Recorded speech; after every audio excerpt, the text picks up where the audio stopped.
What's going on, Leo? Welcome to your weekly forecast for the week of November 2nd through the 8th of 2020. Hope you had a great Halloween. Hope you had a great weekend.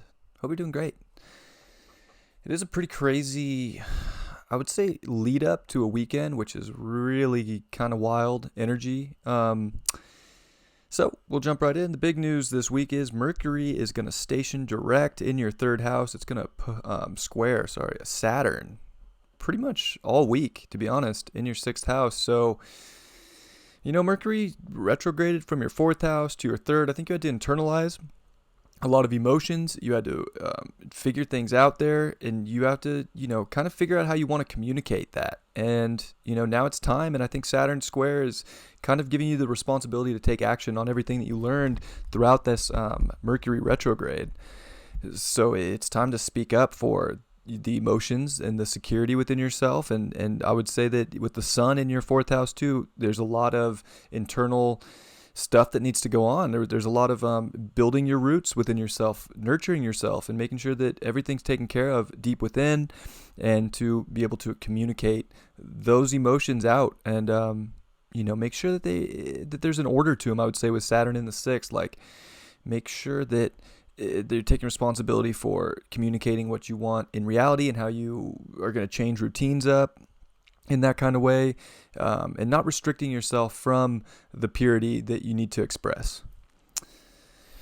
Venus is also in your third house, so definitely a lot of communication. And I think that, when it comes to other people and stuff, you need to be able to create win-wins and be able to make sure that your environment is aesthetically pleasing.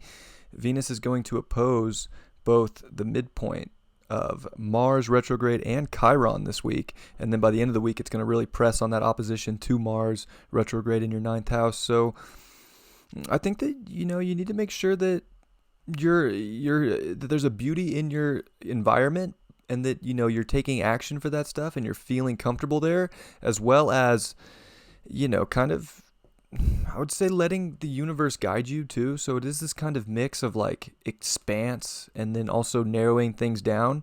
I think that you need to be expansive and need to find out how to take action and connect to more things in life and to experience what feels good, but to make sure that you're narrowing it down to what makes sense in your environment, and to, feel comfortable in that space within yourself is very important.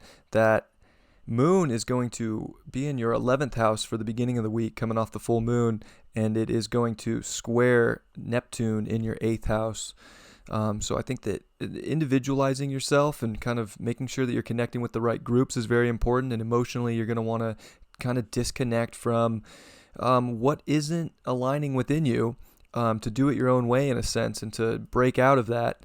And then, you don't want to be delusioned by obsessing over what things should feel like or look like. I think that you need to just do what feels right within the deeper parts of yourself, and to come back from that perspective and innovate from there.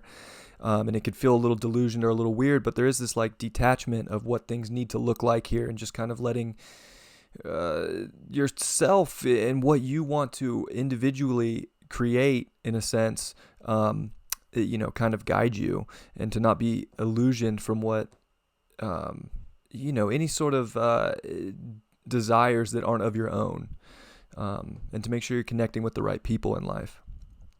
The moon's going to come into Cancer in your 12th house, and it is going to oppose all the Capricorn energy. It's also going to square Mars retrograde. So this week can definitely have some, I would say, hidden elements of emotion that need to come out, whether they're expanding on your desires, or whether they're, getting to the bottom of reality and kind of, nitpicking a little bit of what you desire, and making sure that your health is good, and making sure that your routines are right.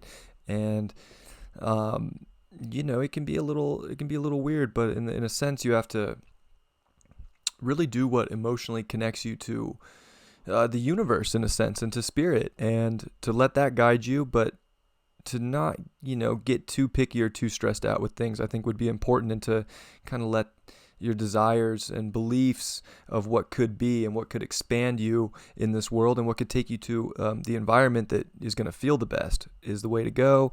That moon's then going to transit into your first house of Leo, of course, and it's going to make the first core square to the sun in your fourth house. That sun at that point is going to be quincunx Mars retrograde. It's going to be trine Neptune. That moon's going to be quincunx Neptune. It's going to be trine Mars. And it's going to be quincunx Jupiter. So that's what I'm saying. The end of the week gets a little crazy. There's quincunxes, there's trines, there's a lot going on. And I think that it kind of comes down to being comfortable within yourself and doing what you need to do to feel free and to express those emotions freely and to expand on those, while not being like illusioned by what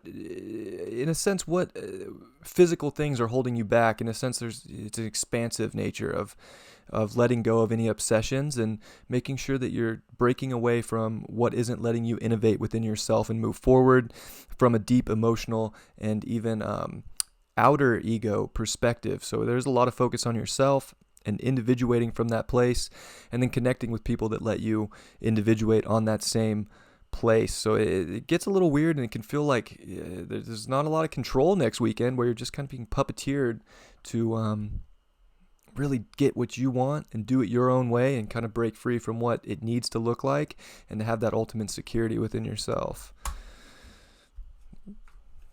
Something like that. The Queen of Cups upright is the card for the week. Yeah, definitely. It's time to nurture yourself, especially with that sun in your fourth house and then the moon in your first. Like, you need to take care of what your desires are on a deep emotional level, and really just, I would say, press forward and hold on to those emotions that make you feel really aligned to yourself and make you feel aligned to the beliefs that you want, and to create that environment and to just, from a place of knowing and security and nurturing within yourself is everything. And I think that's a great card for this week for you. I love you very much. I hope you have a great week, and I'll catch you next time. Peace.